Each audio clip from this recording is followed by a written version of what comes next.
Hello all you X-Men fans and welcome to my spoiler review for X-Men Dark Phoenix. If you watched my non-spoiler review, hi, I filmed this right after, no costume change, which is no costume change on my channel, shocking. But yeah, I just really wanted to dive into some spoilers of this movie. There isn't a lot to talk about, you kind of walk away, like I talked about it in my main review, going, that was fine, whatever, I'm not upset with it, but I'm not like, it's one of those family feelings, like, I'm not angry, I'm just disappointed, and that's kind of how I feel with X-Men Dark Phoenix. That's my mini review inside my big spoiler review, but let's dive into this movie. Like, real quick, spoiler alert for the, the whole rest of this video, but Cyclops still sucks. Not only does the actor underwhelm more than I think he did in the disaster that is Ready Player One, but Scott Summers remains the most annoying X-Men character of all times. Like, several times in this movie, I was just like, yo, Scott, have a seat. Cyclops, girl, what you doing here? We don't care. Shut up. Isn't that kind of his thing? Like, where was the moment we all were like, yes, I stan Cyclops. He's my favorite. That's never been there, and, that's still kind of the feeling here where I'm like, oh, yay, you're still talking. Like, as much I'm glad he was in this movie way more than he was in The Last Stand. In Dark Phoenix, he's around, he carries his own, blah, blah, blah. But, like, there was a moment where I was like, Gene, just poof him away. Like, make him go. I don't care. Bye. So, yeah, that's kind of sad that Cyclops isn't the big badass, and he still doesn't really do anything, but that's kind of his story. So, for you Cyclops fans, there you go. I talked about her poofing people out of existence. Well, Phoenix really didn't go all Thanos and snap all the X-Men out of existence. Like, I really wanted to see some, like, M-Day, some, like, you know what? Bye. All of you guys are gone. I'm done. This franchise is done, and I'm done. So, that's cool. But on the positive side, she was more badass and a massive step up from how she was handled in The Last Stand. She's not like a sidekick. She's her own character. Dark Phoenix does some shit in this movie that I enjoyed. Like, Sophie Turner's acting is Sophie Turner's acting.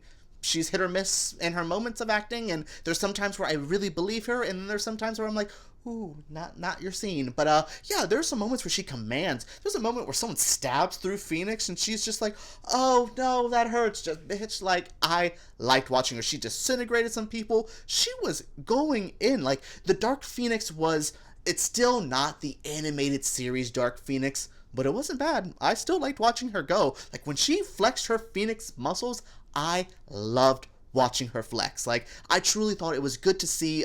Jessica Chastain's character plays this, like, alien that's kind of trying to, like, shape the Dark Phoenix to do what she wants, blah, blah, blah, and then she kind of wants the Dark Phoenix in herself because she thinks she can handle it, which Phoenix says, you want it? Here, you weakling. Like, I really love that moment where she was just like, you know what? Here, you've been trying to get this the whole time. Here, have it. It's not fun, is it? Like, I thought that was such a good moment, and I looked at my stepbrother who I went with and was just like, she gonna overload her with the Phoenix Force, and I love that Phoenix, Jessica Chastain, like, I don't know her character's name, just alien white lady, that was Jessica Chastain. Like, I said Jessica Chastain so much, Grace Randolph's gonna be upset at this review. Oh yeah, Mystique's dead, but I'm gonna put about as much effort into that as Jennifer Lawrence gave into this franchise, and that's all I really have to say. She does get a badass moment where Jean Grey kills her, and that's the catalyst for this movie, but yeah, that's Jennifer Lawrence. She's gone. Yay, you don't have to make another X-Men movie. All clap for her. She's really happy, I'm sure. A shocking twist for some. Xavier's kind of a piece of shit. Not so shocking for EJ.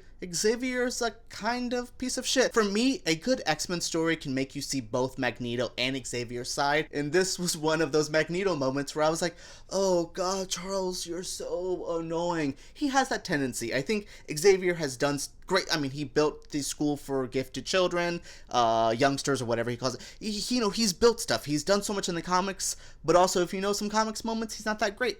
Some movie moments, some animated movie moments, he's not always the best character. He's sometimes a little narrow-minded in his mindset. As much as Eric is, as much as Magneto's narrow-minded with his, like, I'm better than this, Xavier is sometimes a little narrow-minded, a little short-sighted, a little egotistical. And Jean Grey, Mystique calls him out for that. Like, he's seeing that he's pushing the X-Men to do crazier stuff. He sends them to space. That's how Jean Grey gets the Phoenix Force. And he's sitting at home getting the medals for them doing all the work. He gets to have, like, a nice little dinner out with the president and stuff like that. So you can see those moments where I was like, yeah, this is kind of the Xavier route where you're kind of like, ooh, you need to learn your lesson because you are, he says it in this movie though. I can't fully blame him when he was just like, yeah, this is a nicer feeling than being hunted or treated like an animal and a crazy person. So yeah, I do want to take this praise. So I get that from Xavier, but also at the same time, you're kind of being a dick, and we don't really want to be around you, and that's the Xavier battle. If you really know Xavier stuff, I feel that way. I feel that you do get that torn feelings between, sometimes you're annoying, sometimes you're right, and he does that great in this movie. It's James McAvoy. He's amazing as usual. Michael Fassbender's amazing as usual. Pretty much everyone is great, except for one that stands out to me. Y'all really wanted Nicholas Hoult as Batman? For real? Who wanted that? Because he is not Batman. Like, this whole movie, I was just like, oh, you're soft. He's a soft boy, and I don't see Bruce or Batman as a soft boy, so, yeah, he was the only, like, Nicholas Hoult as Beast, he was the standout to me in a bad way of like, oh, yeah, you're still here. Okay, yeah, whatever. So are you guys ready to know how the whole X-Men Fox journey has ended? So, the Jean Grey, the Phoenix, she takes it all into her. She basically blows up Jessica Chastain's villain and takes it all into her, and she's absorbed into some space stuff and flies off, or we think she dies, but we see this Phoenix thing, ambiguous, but she's dead-ish, we don't know. But we cut to the, a little bit in the future from there, and we've changed the name of the school. It's now Jean Grey's School for Gifted Youngsters. Oh, okay. Beast is kind of in the Xavier role. Xavier has retired.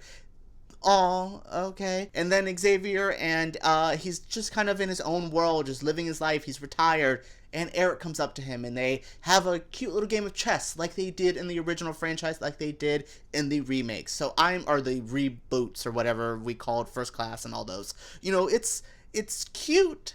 It's just not how you really end a franchise like X-Men. And I say this in my non-spoiler review. I don't fault this movie as it's not fair to be like, well, you didn't wrap up 20 years of movies in your one movie where you kind of were starting to create this not knowing you were going to be the last movie. It's sad. It's sad to think that this is the end, that this is how they decided to end all of it. Like I said, the chess thing was cute. It was a good homage to the originals, to all of this, but it was lackluster. As a fan of these from 2000, I saw the original X-Men. X2 is one of my favorite movies. Like, Logan is a masterpiece. Deadpool's whatever. This franchise is all over the place. This is how we end it. That's upsetting. So I have to ding the movie for it. It sucks because Simon Kinberg has been on this franchise forever, producing, doing some writing, just helping out overall. So this is his first time directing it. And it's this, and like I said, I'm not blaming him. He can't be blamed for us not being like, you didn't wrap up a franchise that you're not really all that responsible to, like, it's not your duty to make me happy as a fan wrapped up. But it still sucks, and, this is the end of this, so that's the end of the X-Men stuff. Yay.